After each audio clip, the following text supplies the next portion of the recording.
The Galactic Empire had encountered thousands of species in its expansion, and in every case, the pattern was the same: submission or annihilation. When their scout ships first observed Earth, the conclusion was immediate: primitive.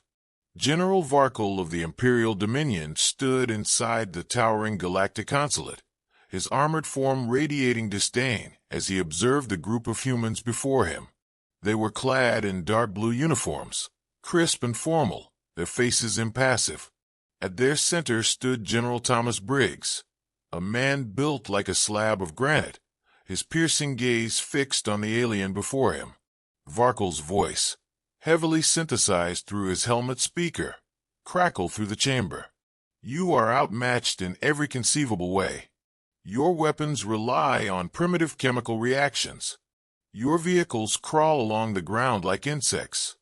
Your armies are fragile, weak, and disorganized." He spread his gauntlet hands wide. "But the Dominion is merciful. Swear fealty to the Empire, and we will allow your kind to exist as a servile species." Briggs exhaled slowly. He had spent 30 years in the U.S. Army, had fought in deserts, jungles, and frozen wastelands, but never had he met an enemy as blindly arrogant as the one before him. His men, all hardened warriors, remained motionless, but he could feel their silent fury. Beside him, Gunnery Sergeant David McAllister folded his arms, his expression unreadable beneath the thick beard that obscured half his face. "So," Mac said, voice even, "you're saying you looked at all of Earth's history, saw how we handle threats, and still thought this was a good idea?"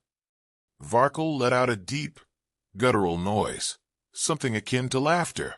"Your history is one of meaningless bloodshed, fueled by outdated tools of war. You are primitives, wielding sticks against plasma lances."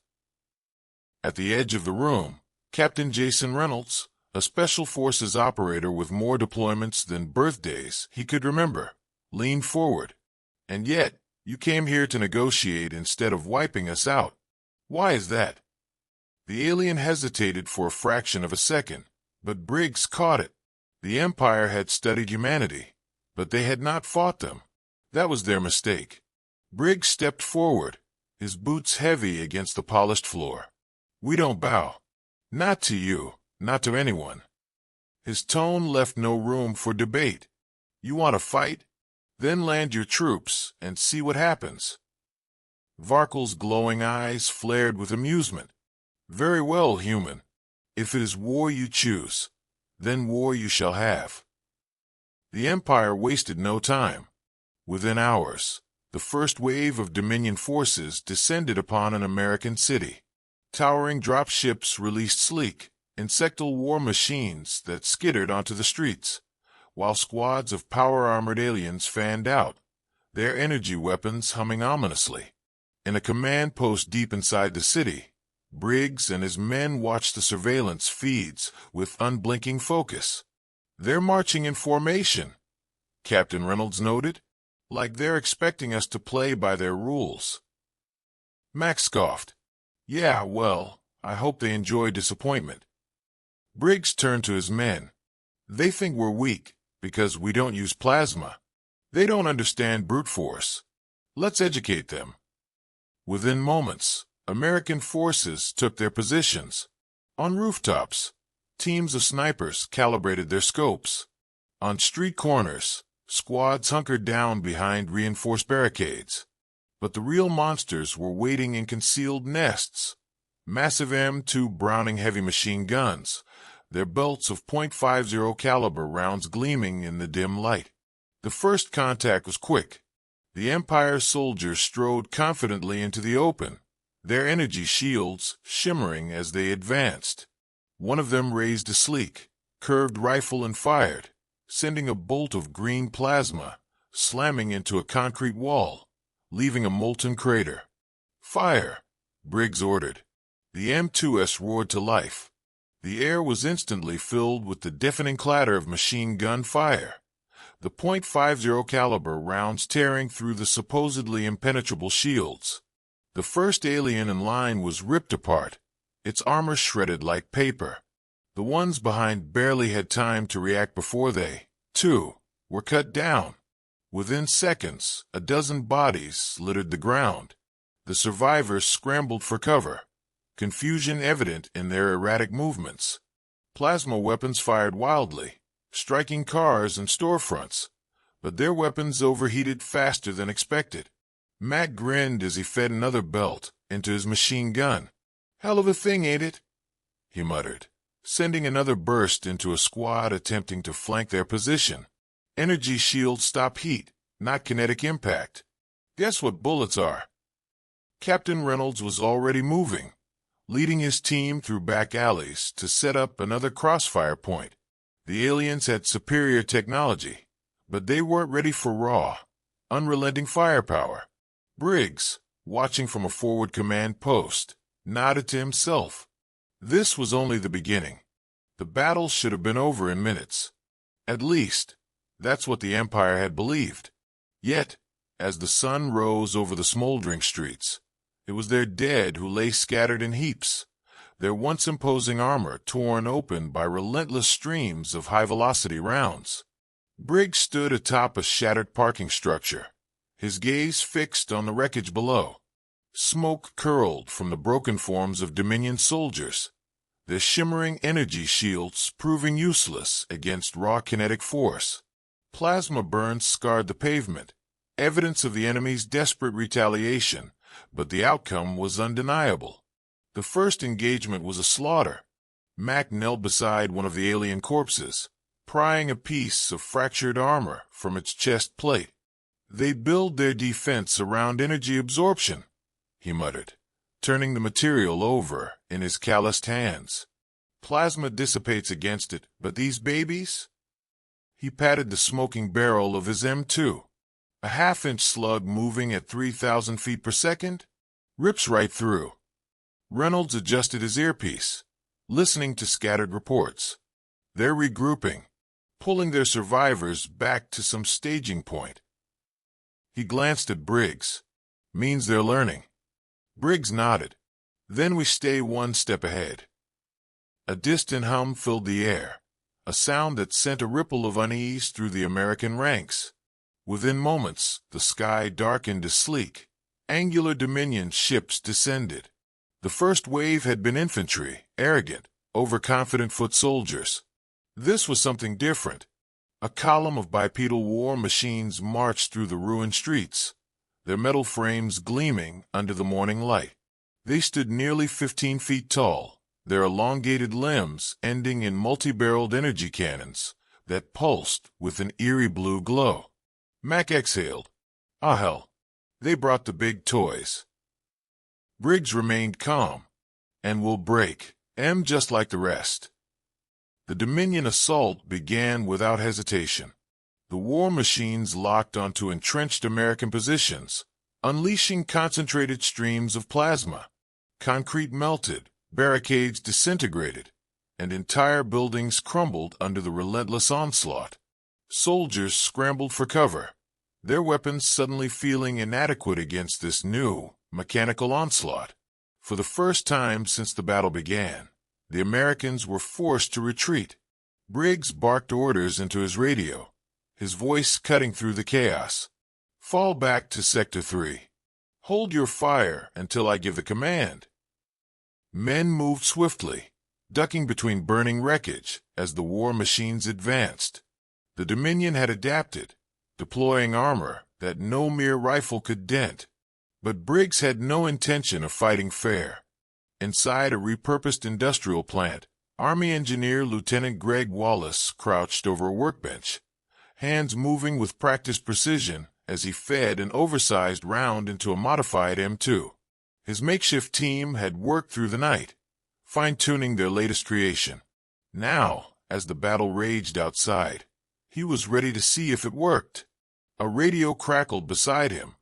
"Wallace, tell me you've got something." "Got more than something, sir," Wallace replied. "Just give me a target." Briggs did exactly that. Wallace hoisted the modified weapon onto a makeshift tripod and lined up a shot.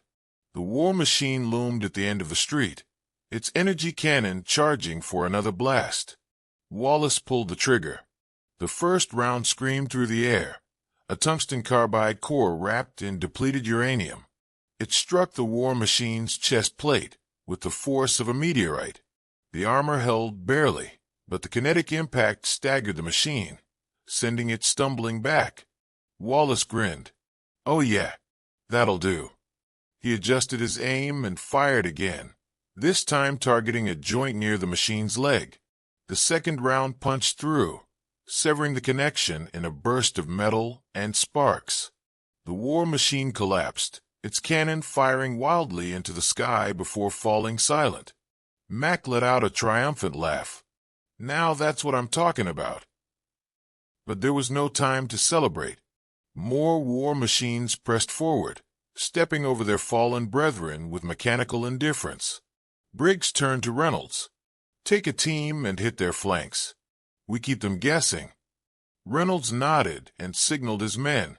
Within moments, they had disappeared into the ruins, weaving through back alleys and collapsed buildings. They moved fast, staying low, their weapons ready.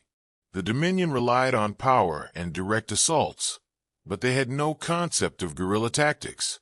Reynolds' team exploited every blind spot, slipping behind enemy lines undetected. As the main force engaged the war machines head-on, Reynolds and his men struck from behind. Explosives were planted on exposed joints, grenades lobbed into sensor arrays.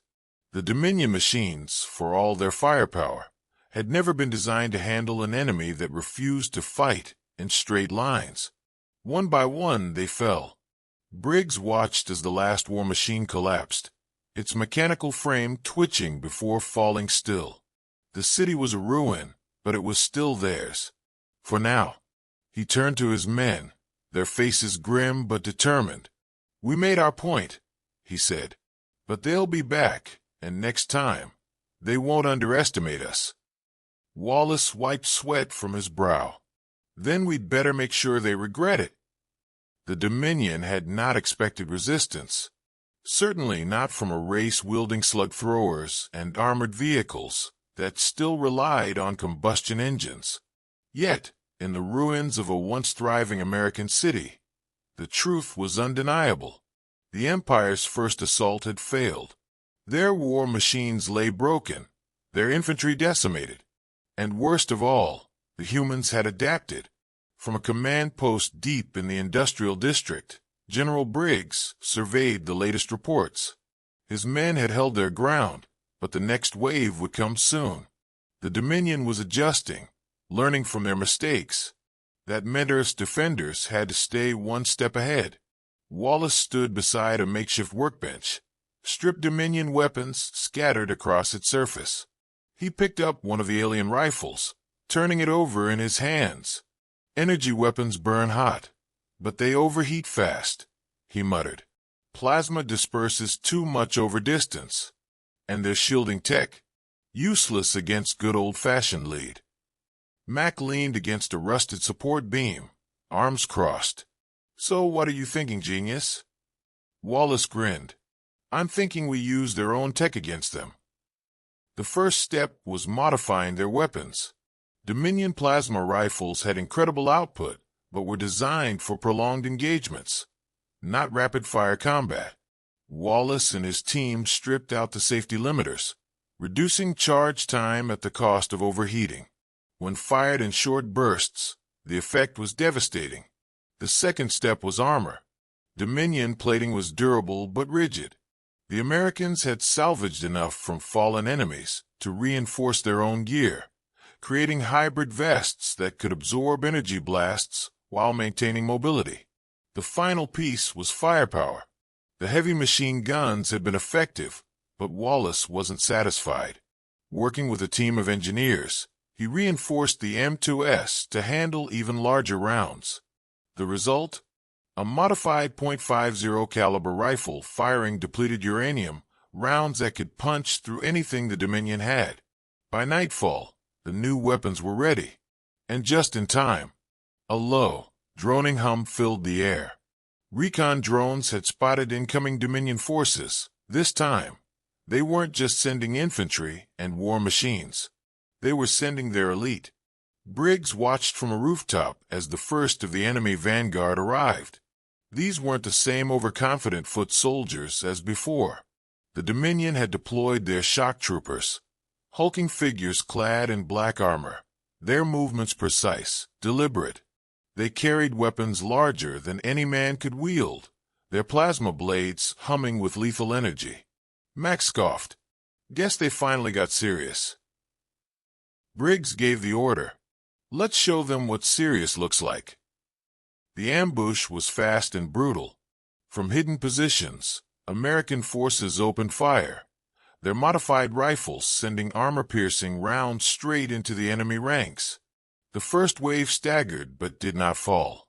The shock troopers' armor absorbed the impact, their energy shields flickering but holding. Then the M2S roared. A concentrated volley of heavy machine gun fire tore through the Dominion ranks. Shields flickered, failed, and in an instant, the black-armored warriors crumpled under the relentless kinetic force. But the enemy wasn't finished. A trio of shock troopers surged forward, moving faster than anything human. One of them leaped onto a rooftop, its plasma blade slicing through a machine gun nest in a single motion. The gunner fell, his body charred. Another stormed through a barricade, its armor absorbing dozens of rounds before cutting down 2 soldiers with brutal efficiency. Briggs gritted his teeth. They're adapting too. Reynolds and his team had been waiting for this moment. While the main force held the line, the Special Forces unit maneuvered through the ruins, positioning themselves behind the advancing enemy. The first explosive detonated, ripping through a cluster of shock troopers. The second followed, sending another careening into a crumbling building. Reynolds moved quickly, leveling his modified rifle and squeezing the trigger. A concentrated burst of energy, stolen Dominion tech, now human-enhanced, punched through an enemy's backplate, sending it crashing to the ground. Within minutes, the battlefield shifted. The shock troopers, designed for intimidation and brute strength, had been caught in a war of precision and strategy. By the time the last of them fell, the city was silent once more. Briggs exhaled, surveying the aftermath. Bodies, human and alien, littered the streets. Fire smoldered in the distance. The city was still theirs, but for how much longer? Wallace stepped beside him, wiping grease from his hands. They're gonna keep coming, sir. Briggs nodded. Then we'd better make sure the next wave never makes it this far. The sky above the ruined city burned red with the glow of descending Dominion warships. This was no longer an invasion. It was an extermination. The Empire had underestimated humanity once, but they would not make that mistake again. This time, they weren't sending foot soldiers, or even their elite shock troopers. This time, they were bringing their full force to bear. General Briggs stood atop a makeshift command tower, watching through binoculars as wave after wave of drop pods slammed into the earth, disgorging ranks of Dominion heavy infantry.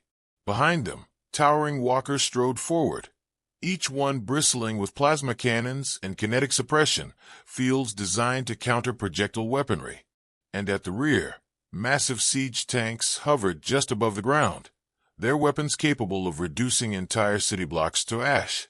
Mac crouched beside an M2 emplacement, running a final check on the belt feed. Well, I'll give him credit. They sure as hell brought enough guns this time. Wallace finished securing an explosive charge to the base of a nearby building, his hands quick and steady despite the tension in the air.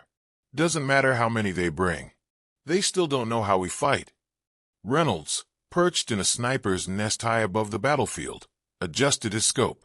They're expecting another firefight.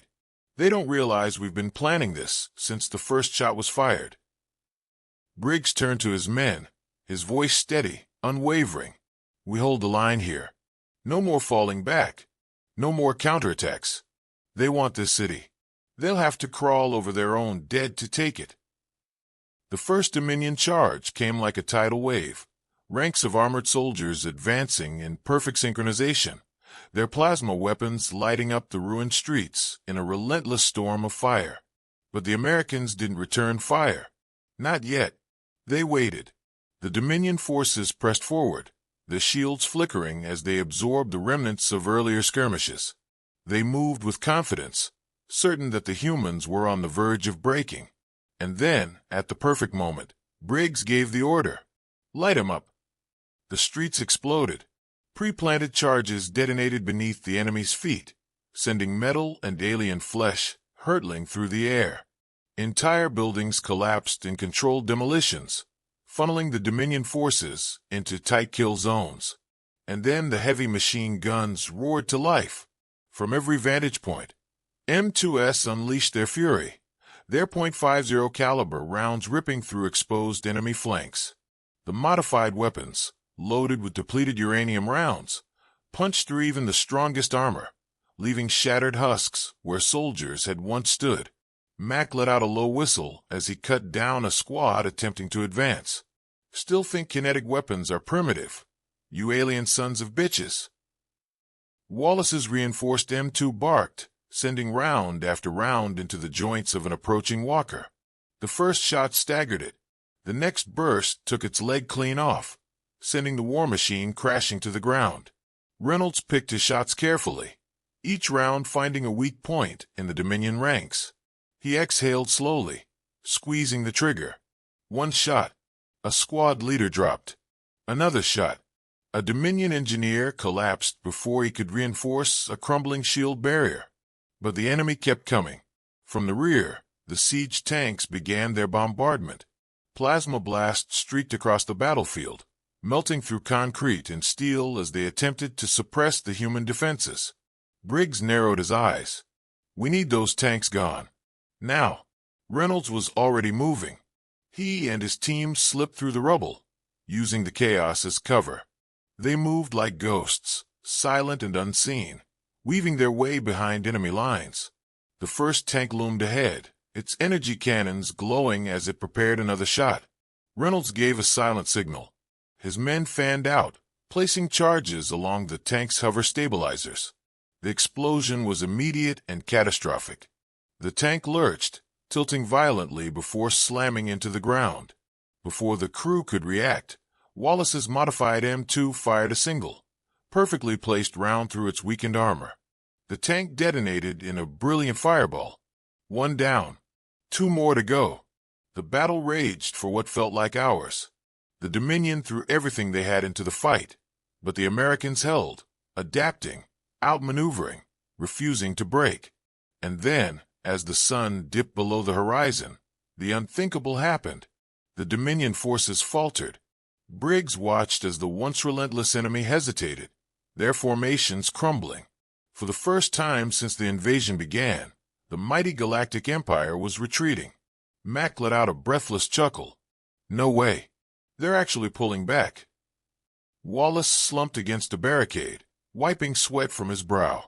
Guess they don't like fighting an enemy that shoots back. Reynolds, still catching his breath, shook his head. They thought they'd roll over us like they did every other species. They weren't ready for this. Briggs surveyed the battlefield, his expression unreadable. They'll be back, he said finally.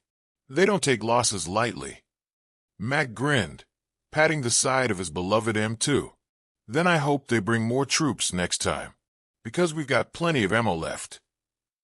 As the last Dominion ships vanished into the sky, the men of Earth stood victorious. The war wasn't over, but the message was clear. Humanity would not kneel.